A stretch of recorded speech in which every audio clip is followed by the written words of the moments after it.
All right, this might be extremely interesting for some people and not so interesting for others. I wanted to do a tire review on the tires that actually came on my truck.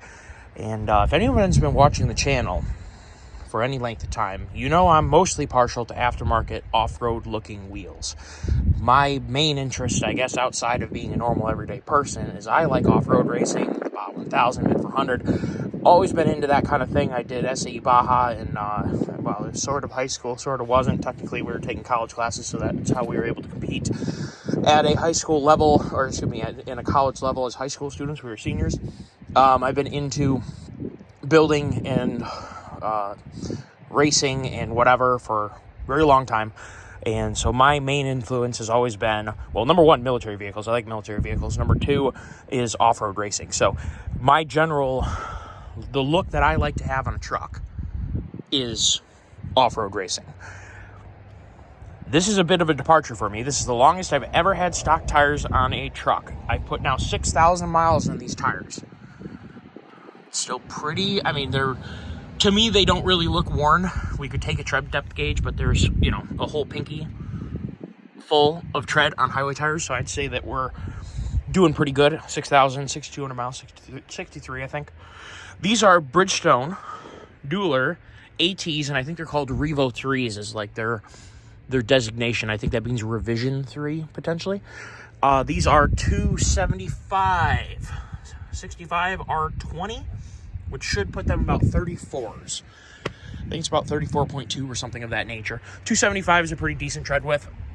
You're looking at around 10 inches or so of tread width. 275 is a nice tire size, especially for a highway tire, and you can easily put them on a smaller wheel. I think this is an 8-inch wide wheel. Don't quote me on that. I think this is one of the best looking factory wheels on any vehicle. I think it is the best looking factory wheel I've ever seen. The only thing that would be better, and I'm not a Toyota fan, is those TRD Pro, the TRD wheels on the Toyota 4Runner and, what's that thing called? The 4Runner and the, I think it would be only on the 4Runner, but it could be also on the, the Tundra. I think that the TRD Tundras have those same wheels. I think those wheels are really good looking. Maybe I'll throw a picture of them in there.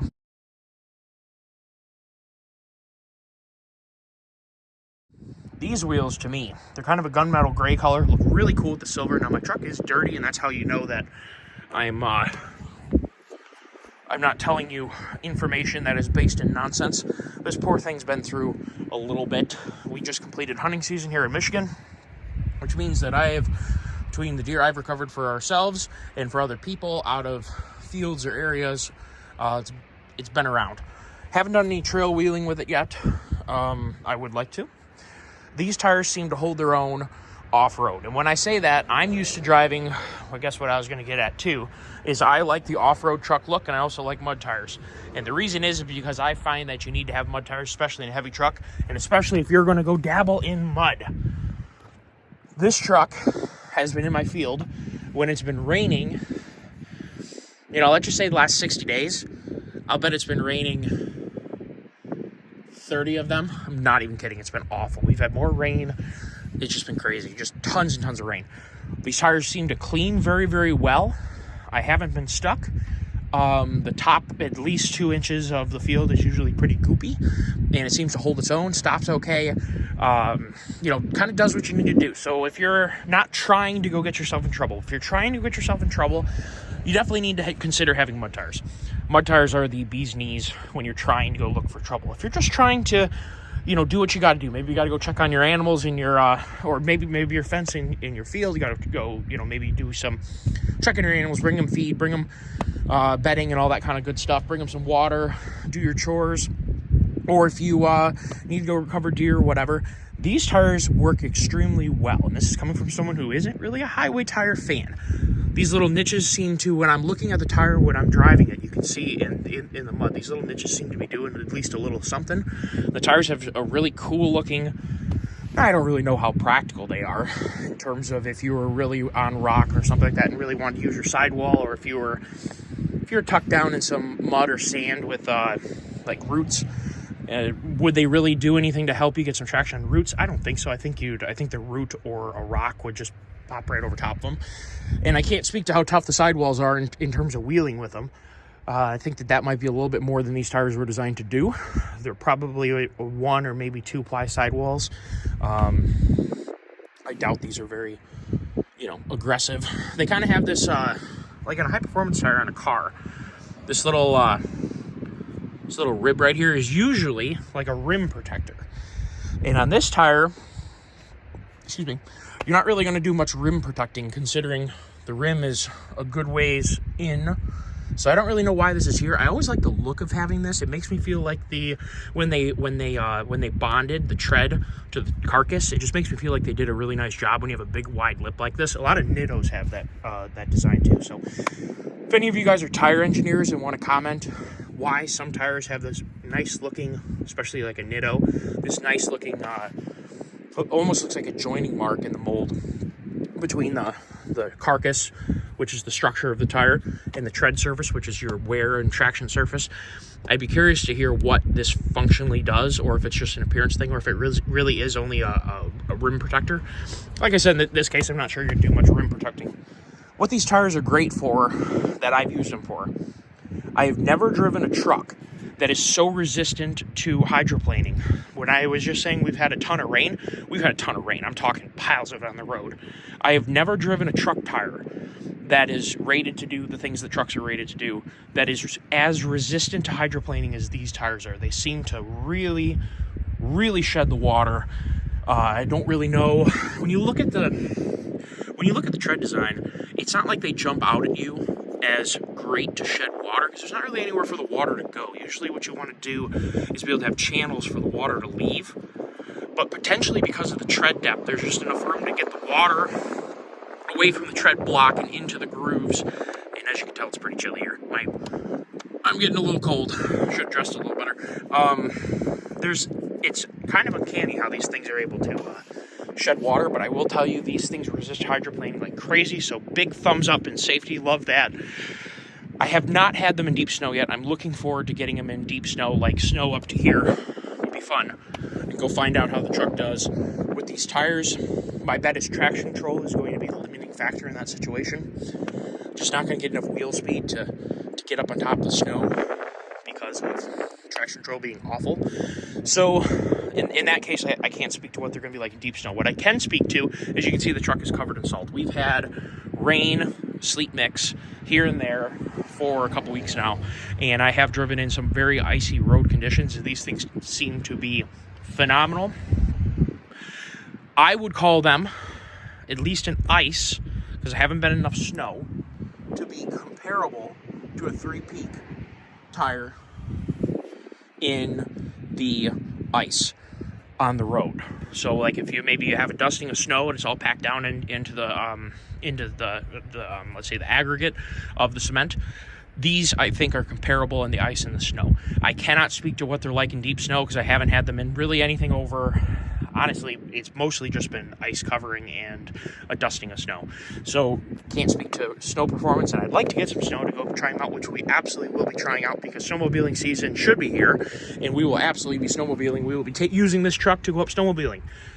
But I am extremely satisfied with these tires. They're very quiet. They handle quite well. So you get a little bit of extra traction here, and I don't think to any detriment of vehicle handling quietness. I've had quite a bit of load on and in the truck, and they absolutely do not do anything squirrely. They seem to be extremely stable, and they seem to pair extremely well with what I think is an 8-inch wide, it's 20-inch wheel, but I believe these are 8-inch wide. We can check the Ford specs and see. Pretty sure they're 8-inch wide, and this seems to be extremely stable with this wheel setup, because you always want to really match the tire choice to the wheel that you're running on. You can put a 12.5 on a 7.5-inch wheel or a 7-inch wheel. I wouldn't recommend it. You can people put 12.5s on dually wheels that I think are 6.5-inch wide. It is definitely not recommended. You're going to want to air down a whole lot to make sure you have a flat contact patch. If I'm not mistaken, I have 62 PSI in this front tire, and I think I have 70 in the rear. And it's not by choice. It's mostly because I'm too lazy to air it down, because right now they're actually wearing, here, we'll slide over there right now. They are wearing very evenly. I'm just looking for the wear on this outer band. We could be just looking at this tire And keep in mind, I've driven many hundreds of thousands of miles with light duty trucks, as in a truck like this. So me looking at the tire is just, you know, I've been around this a long time. I'm gonna bet we could drop 6 or 7 PSI and have a little bit better wear on the outside of this tire. You can definitely see that we're running more in the middle on the rear. But I would say, because my situation is that I randomly am going to be hooking up the trailers. That's always been my situation. It's not a daily thing, but it is a random weekly thing to be hauling a decent amount. It's just kind of the way the cards shake down. Never know what day it's going to be. So I kind of have to be a little bit prepared. On my 6.7, I always kind of hung on a little bit higher end of what I could be running. I didn't air them down as low as I could have gone for maximum tread life in the rear, simply because I knew I was going to hook up a trailer with, you know, let's just say 1,600 to 1,800 pounds of tongue load, and potentially something in the bed. So I wanted to err on the little bit of a side of slightly overinflated for the situation. Pretty sure this truck calls for, let me see.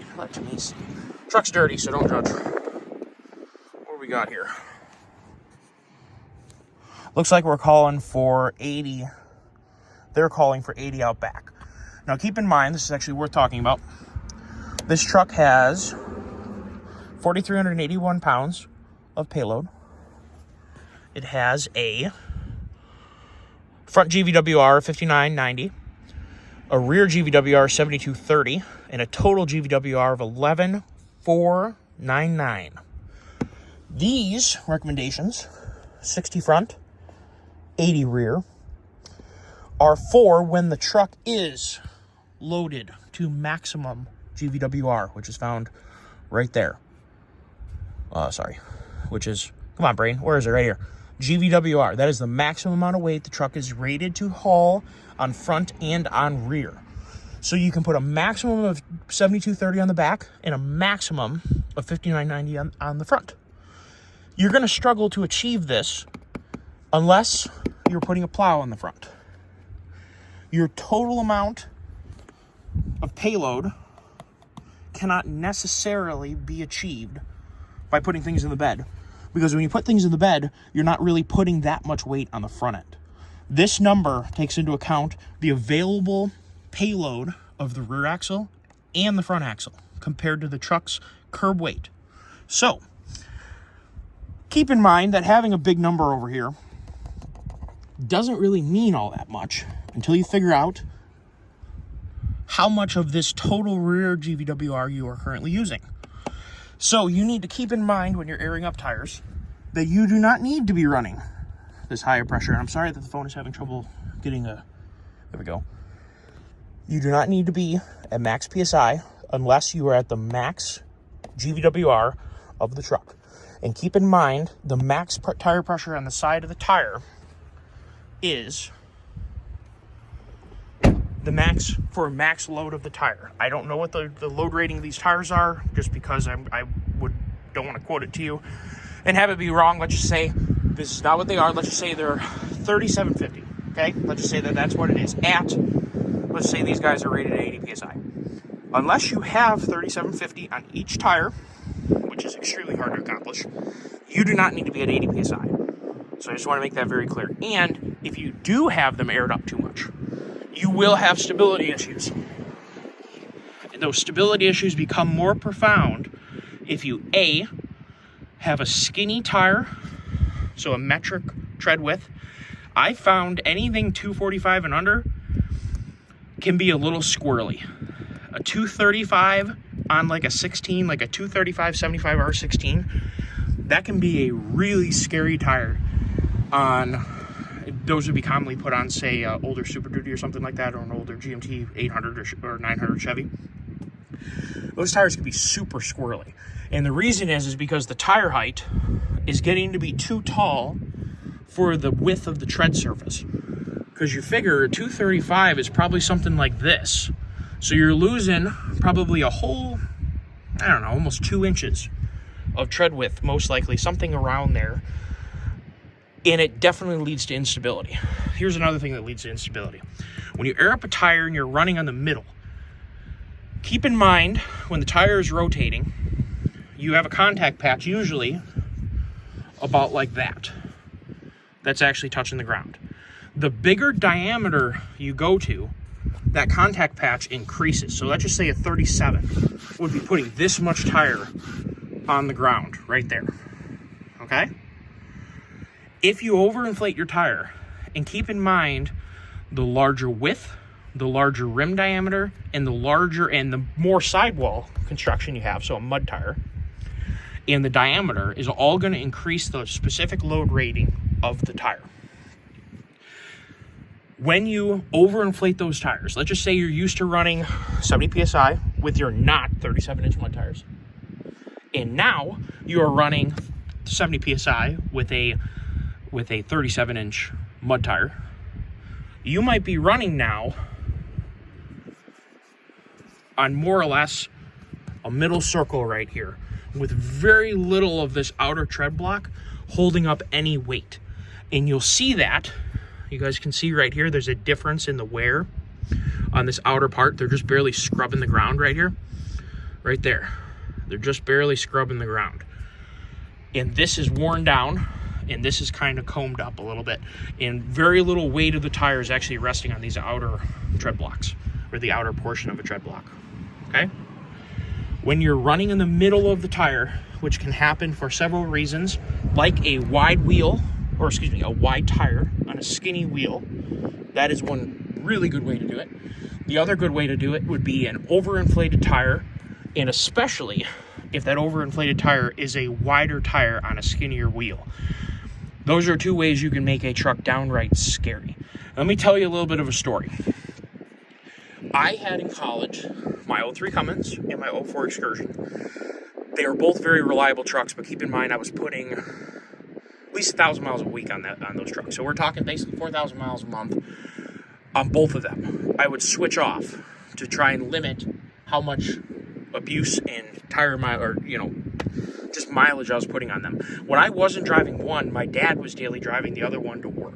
At this point, he had traded in his LBZ Duramax that he had. He had a 2012 Denali HD, and he was trying to keep the miles off that because we weren't sure how much we really loved that truck. And so he was trying to keep the miles off his new truck. So he would drive whatever truck I wasn't driving as much. And his daily commute was about 10 miles each way. And if he had to leave to go do an inspection or something, let's just say he put on 100 miles randomly every so often or whatever. So he was putting a fraction of the miles I wasn't. My Excursion had so many nails in the tire that I had patched. And these were on, let me try and remember here. I think I had, what did I have on that thing? KM2s? Oh no. Or yes. Yeah, I think I had KM2s, but they were tiny. I had 285 75R16s on that truck, I think, at the time. There were so many nails in those tires, and they were all patched. Finally, we decided this is crazy. There's like 20 patches per tire, and it had a lot to do with, I went to college in Flint, so a lot of times, I'll just put it this way. I picked up a lot of nails for some reason. I don't really know why, but I think it had to do with roads that hadn't been swept in a long time, whatever. So my dad went and got 235, I think they were 75R16s because they were super cheap. We have a buddy who owns a junkyard, and he basically gave him a whole set of tires for $200. And the intention was my dad was just driving the truck to and from work, never going over 35 miles an hour. He had no idea how scary this truck was. I go and get the truck back, and I'm going to go put some miles on the Excursion. And I get on the freeway and get up to about 60. That truck was so scary, the way the rear end was waggling around and doing all kinds of crazy stuff. I pulled over on the side of the road, and you could see the middle of the tire right here was the only place they really had any wear or any contact with the ground lately, because it was a super skinny tire on it's not really a wide rim, but what it really was in order to be even remotely, because the smaller tire you get, you have to air it up more. It had a decent amount of air in it, and because I think 235 is really going to be a dually tire, it was scary. It was so horribly, oh my god, it was awful. The truck felt like it was doing this going down the road. You do not want to have that. And let me tell you, even if you don't have a tire that's as ridiculous as that was, basically a dually tire stuck on a single wheel, if you overinflate a tire like this and then you go put a trailer on the back, you want to talk about instability? That is exactly how you get instability, especially with a camper. Something that already is trying to wag your tail, and then plus you have an overinflated tire where you're only running on the middle portion of the tire. Holy mackerel. It gets scary. So we need to be, a lot of people like to do this whole, oh, my sidewall says 80 PSI, so I'm going to be a big trucker and fill it up to 80 PSI. You're going the wrong way. You need to be airing down until the point where you are running too much on the sidewall now. And then you need to air it back up to where you have a flat contact patch going across. And we are more or less at that, and you wouldn't see this strange wear pattern on this outside if we were having that be the case. So we're not quite there yet, but like I said, I like to err on the side of caution, because I'll put a dump trailer back here that weighs 14,000 pounds, and it's putting, let's just say, 1,800 pounds onto the truck. So I want to err on the side of, you know, randomly hooking up to a trailer and not having to air it up before I do so. So that's why I err on the side of caution. And I would say these are aired too much on the side of caution, potentially. I think you could knock 5 PSI out of these tires and still be on your side of caution. But anyway, so that's a really long tire discussion that I wanted to talk about, because it gets brought up so much. But hopefully that, for those of you who stuck around, we not only talked about the tire, the Bridgestone Dueler AT, which I really like. I think it's called the Revo 3 based upon what they have on the internet. I don't see, and like I said, I think that means revision 3 potentially. But I really like these tires, and they're going to stay on here for a while, because I really like having a truck that is still quite capable. And keep in mind that this truck is a factory rear locker, and this is going in for a front locker. I think it's January 15th is my appointment. Might be the 18th, I can't remember.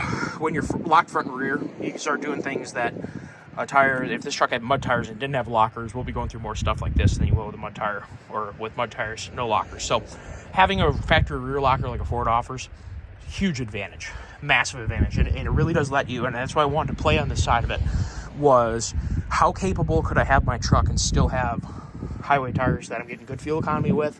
They're quiet, they're easy to deal with, we're not throwing rocks up and down the side of the truck. Now granted, they do still throw rocks, but because they're not on big offset wheels, we're tucked right in, so our rocks are pummeling in there. The other thing is these tremor steps definitely do a really nice job of keeping rocks outside your truck too, so huge plus. The other awesome thing too is these stick out past the shear of the side of the truck, and they are at the perfect height that if someone whipped open their door, they're going to smoke their door on your big heavy duty step bar instead of in the side of your truck. So these tremor steps, love them, huge love them. And keep in mind, you can put these on anything. I am tempted to put them on anything. What I mean is you can put them on a non-tremor Super Duty. And with custom brackets, you can put them on anything. I'm tempted to put these on my 450 when it comes, because I just love them that much. They're up out of the way. There's tons. Oh my God, there's tons of ground clearance. Just tons. They have a very aggressive texture on them. They seem to be extremely well built. They say Ford right there, so that's pretty cool. I just love these steps. They probably wouldn't function as rock sliders if you were to drop the truck on them, but I'll make a bet to you, if there was a rock in the way and you rubbed up against them, they're going to probably keep their shape as long as you didn't drop the truck on them. That would be a different story. If you came off of one rock with the front tire up in the air and you went poof, my bet is they're not going to hold up to that, but I'm going to make you a bet that they will hold up to scrapping up against your rock and help you kind of keep your body off the rock. And in the same way, if you just were rolling over one and you weren't going to drop down on top of it, I think they'd protect your underside of your truck. So I'm a big fan. I think Ford did a really nice job on that. And this is not a tremor, so we are at not tremor height, which supposedly is another 1.5 inches above this. But this does have the camper package, or the camper package. This has the plow prep, and just like my 250 Super Duty did, or my 250 6.7 in 2019. I would say this truck sits as tall as that truck did. So that's pretty cool. I'm a big fan of that. I'd rather be stock sitting up a little higher. There's plenty of room for a tire in there. Definitely easily run a 35-12.5 on that wheel in that wheel well, my bet. I think a 37-12.5 might be a little much. You're definitely going to start hitting your what do you call that thing? Mud flap. And you're probably going to get into your radius arm up there. But yeah, hopefully you guys enjoyed the video. I try to pass along as much hard-learned information as I possibly can so that other people don't make the same mistakes. And I would much rather you guys take the information, perhaps learn from it, avoid making a mistake, and go on and learn something new that you wouldn't have otherwise learned, the next step up if you want. And then go ahead and comment back if you learned the next step. So, or educate somebody else. The best thing we could ever do is get everyone to a higher state of education. There's no reason for everyone to be making all the same hard knocks. There's no reason for everybody to be making the same mistakes. We can all share what we've learned to make sure other people don't make the same mistakes or don't go down the same path. And that's why I like to share when I like something. I would never go out of my way to share a review of something that I hated, unless I was specifically saying that this is a terrible product, this is a horrible idea. I really do like these tires. I would buy these tires. If I was shooting for a vehicle that I wanted to have on highway tires, I would 100% buy these tires. I've recommended these tires to a few people now, and I jogged my mind. I'm like, well, I haven't made a YouTube video about them. I really should. So here you go. Highly recommended, the Dueler AT, Bridgestone Dueler AT, Revo 3, sorry. Really like them. They have nice tread pattern. They seem to work. They have nice sipes. They seem to work extremely well on icy road conditions. I can't wait to see them in the snow. So when I can get this thing in the snow, when we have, some weather that is not just freezing cold, where it's actually, snowy, that'd be great. So stay tuned for that. Have a great day. Remember to like, subscribe if you'd be so willing to. I'd appreciate it. Have a great day. Bye-bye.